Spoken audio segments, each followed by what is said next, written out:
Imagine holding a single hard, slightly wrinkled brown seed in the palm of your hand. It weighs practically nothing. A sudden gust of wind could easily knock it from your fingers and send it rolling into the dirt.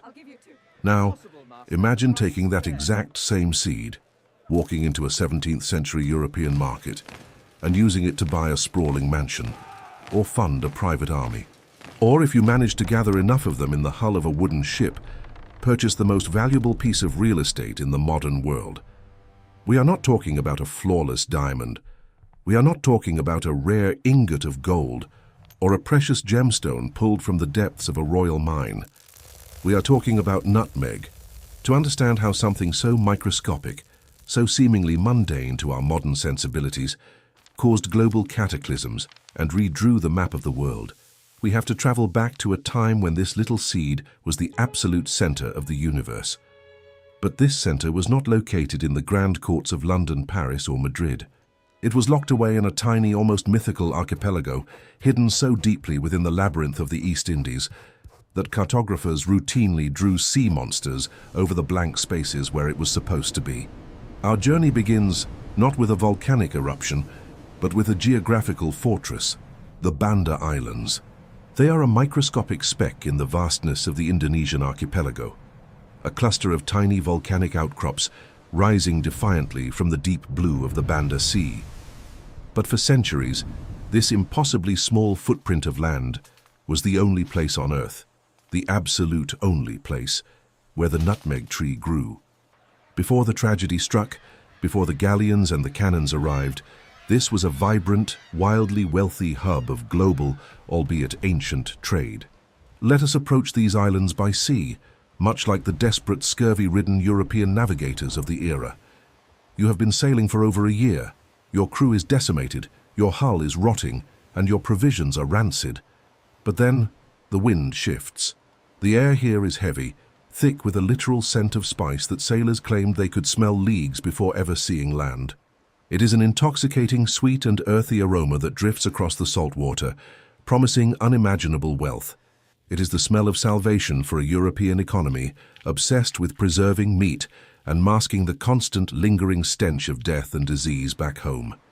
But as we finally drop anchor and step off the ships, the architecture immediately tells a story of profound paranoia and absolute power. We are not greeted by the welcoming open-air markets that the Arab, Chinese and Javanese traders had known for centuries. Instead, the shoreline is scarred by the imposing star-shaped stone walls of European forts.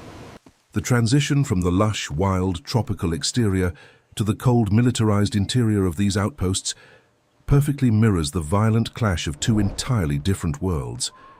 Look closely at the geometry of these walls. They are not built to defend against the local population, at least not initially.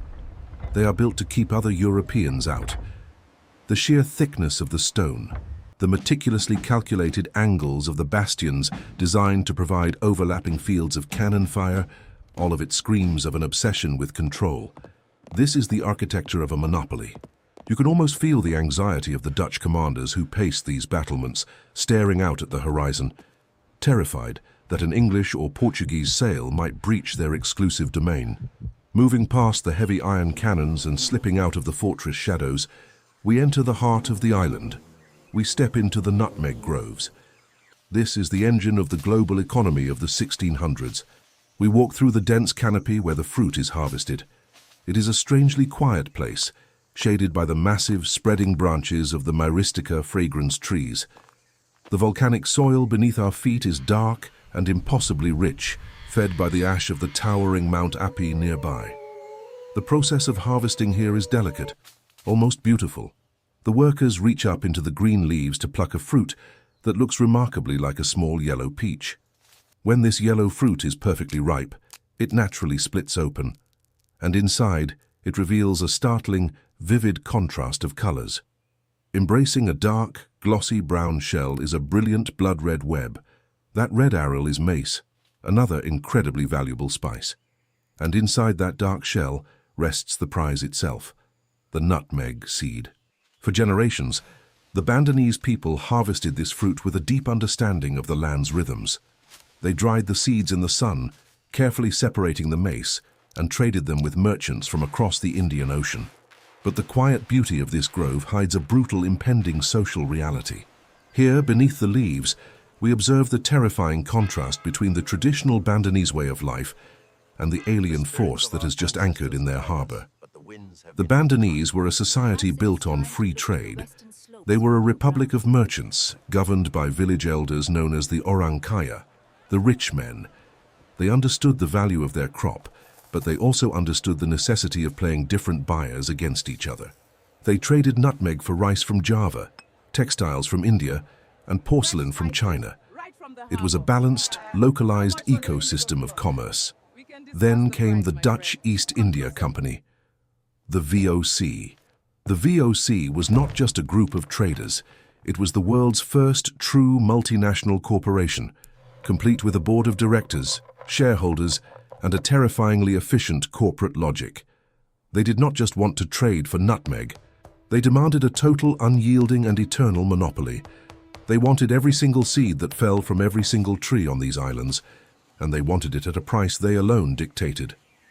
The Bandanese naturally refused to submit to this bizarre, alien concept of exclusive ownership. They continued to quietly trade with the English and the Javanese, a perfectly rational economic decision that the VOC classified as high treason against their corporate charter. To understand the mechanics of this corporate machine, we have to walk out of the groves and step into the sorting houses. This is where the true cost of this little brown seed becomes visible. The physical space of these compounds dictates the hierarchy of human life. Look up. Elevated above the ground, catching whatever cross-breeze the tropical climate offers, are the offices of the European merchants. They sit at heavy wooden desks, dipping quill pens into ink, keeping meticulous, beautiful ledgers. They record weights, calculate shipping costs, and project the massive dividends that will soon flow back to the shareholders in Amsterdam. Their world is one of clean numbers, crisp paper, and ventilated air. Now look below them. Down in the suffocating heat of the ground-level processing rooms, the reality of those ledgers is written in sweat and suffering. The air is thick with the dust of dried mace and pulverized shells. Here, a newly imported, enslaved workforce labors under brutal conditions to dry, sort, and process the seeds. We are looking at the very birth of the modern corporate machine, operating with a ruthless philosophy where human life is easily quantified, neatly categorized in a ledger column, and casually discarded if it threatens the profit margin. The Dutch realized early on that to control the nutmeg, they had to control the labor. And when the indigenous population proved too independent, too resistant to becoming mere cogs in a corporate monopoly, the VOC made a calculated, terrifying decision. The refusal of the Bandanese to stop trading with competitors set the stage for an inevitable catastrophic clash. Then comes the cataclysm. It is not an act of nature. The nearby volcano, Mount Api, remains quiet. The destruction that arrives is entirely an act of unprecedented human greed. The year is 1621. The VOC, frustrated by the stubborn independence of the Bandanese, sends a new governor-general named Jan Pieterszoon Cohen. Cohen is a man who perfectly embodies the cold sociopathic logic of the corporation. He famously wrote to his directors in Amsterdam, "Despair not, spare your enemies not, for God is with us." Cohen arrives in the Banda Islands with a massive fleet, hundreds of Dutch soldiers, and a contingent of ruthless Japanese mercenaries. What follows is not a war, it is a systematic massacre. We witness the deliberate destruction of an entire civilization. Cohen's forces sweep across the islands, burning villages, destroying boats, and hunting down the population. The Orang Kaya, the revered village elders who had negotiated with the Europeans just years before, are rounded up. In a horrific display of power designed to break the psychological spirit of the islands, 44 of these leaders are brought to the courtyard of the Dutch fort. There, under the shadow of those star-shaped walls, they are systematically beheaded by the mercenaries. It is a demographic wipeout. Out of a population estimated at 15,000, barely 1,000 survive. The rest are starved in the mountains, slaughtered in the groves, or loaded onto ships to be sold into slavery in Batavia. The Banda Islands are emptied of their native people. The sheer scale of the violence is a chilling proof of what empires and corporations acting as empires will do for a perceived necessity, All of this blood is spilled into the volcanic soil to secure the supply of a seed used to flavor roasted meats and cure imagined plagues in European cities thousands of miles away. Once the islands are cleared, Cohen simply imports enslaved people from other parts of Asia to work the groves, completely restructuring the island's demographics to fit the needs of the VOC ledger. The monopoly is secure. The Dutch control the nutmeg. The wealth flows back to Amsterdam, funding the Dutch Golden Age, building the beautiful canal houses, and paying for the masterpieces of Rembrandt and Vermeer. Yet the story of this tiny seed holds one final massive historical irony, a twist of geopolitics so absurd that it feels like a work of fiction. As the dust settles on the conquered Banda Islands, the Dutch realize there is a problem.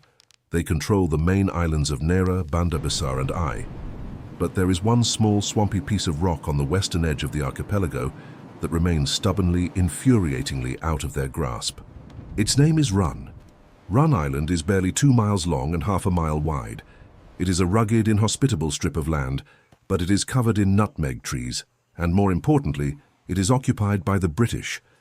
A small band of English soldiers, led by a remarkably stubborn captain named Nathaniel Courthope, had landed on Run, made a pact with the local leaders, and fortified the island.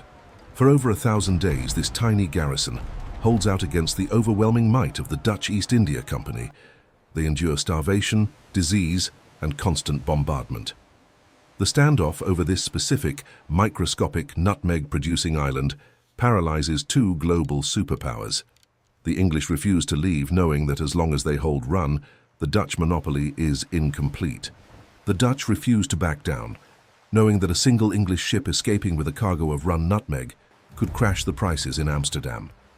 The siege of Run becomes a symbol of national pride and economic desperation. Courthope is eventually ambushed and killed at sea, and the Dutch finally overrun the island. They immediately set about destroying every single nutmeg tree on Run, burning the groves to the ground so that the English could never use it again. They turn a fertile island into a barren rock, simply to protect their market share. But the English never forget the claim. For decades, the grievance over this tiny speck of land in the Banda Sea fuels diplomatic tensions and naval skirmishes halfway across the world. The dispute festers, dragging the two Protestant naval powers into a series of exhausting Anglo-Dutch wars.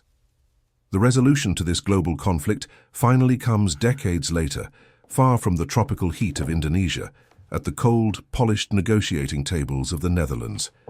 The year is 1667. The diplomats of England and the Dutch Republic sit down to sign the Treaty of Breda. The negotiations are complex, involving territories in Africa, South America, and the Caribbean. But the ghost of Run Island still haunts the proceedings.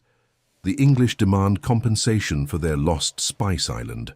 The Dutch, desperate to legitimize their absolute monopoly over the nutmeg trade once and for all, want the English to formally, legally renounce all claims to Run. A deal is struck, a literal swap of real estate. The British agree to officially hand over the rights to that precious burned-out Spice Island in the Banda Sea to the Dutch. They walk away from the nutmeg trade. In exchange, to sweeten the deal and compensate the British for their loss, the Dutch agree to hand over a seemingly worthless freezing island on the eastern coast of North America. It is a colonial outpost that the Dutch have found difficult to manage, a muddy settlement at the mouth of a river, populated by a few hundred fur traders, farmers, and tavern keepers. The Dutch negotiators likely smiled as they signed the paper. They had secured the ultimate prize, total control of the most valuable spice in the universe. In return, they had only given up a swampy, forested island thousands of miles away from any valuable trade routes. That island was Manhattan. The Dutch settlement of New Amsterdam instantly became New York. It is almost impossible to process the sheer weight of that transaction. Today, we look at the skyline of New York City. We see the towering spires of glass and steel in Manhattan, the undisputed financial capital of the modern world, a grid of streets where a single square foot of property costs a fortune. It is a city that dictates global culture, finance, and politics. Then we look at the Banda Islands today.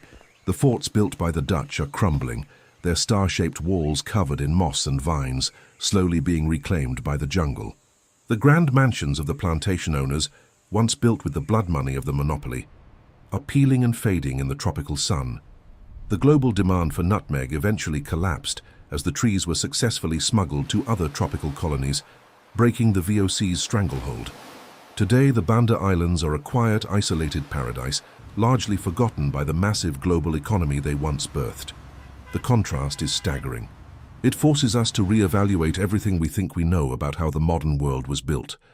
By tracing the journey of a single, fragrant seed from a quiet tropical grove through the suffocating sorting houses of a ruthless corporation to a ledger in Amsterdam, and finally to a diplomatic table that traded it for the bedrock of New York City, we uncover a profound truth about human history. We tend to believe that the greatest shifts in our world are caused by massive, highly visible forces. We think of sweeping ideologies, brilliant political maneuvers, or the sudden invention of world-changing technologies. We look for grand narratives to explain why empires rise and why cities like Manhattan become the center of the earth. But the reality is often much stranger and far more humbling. The grand machinery of human progress and destruction is rarely set into motion by the large things. It is usually triggered by our obsessive, irrational desire for the smallest, most insignificant things. A desire to mask a foul smell, a craving for a specific flavor on a piece of meat, a desperate need to control a market. History is not always shaped by the weight of gold or the edge of a sword. Sometimes, the entire trajectory of human civilization, the rise of modern capitalism, the destruction of ancient cultures, and the foundation of the world's greatest cities, all hinges on the fate of a single, hard, slightly wrinkled brown seed. And it leaves you wondering, as you look around at the towering achievements of our modern society, at the skylines we've built and the global networks we rely on, what seemingly insignificant thing are we obsessing over today that will entirely rewrite the map of tomorrow?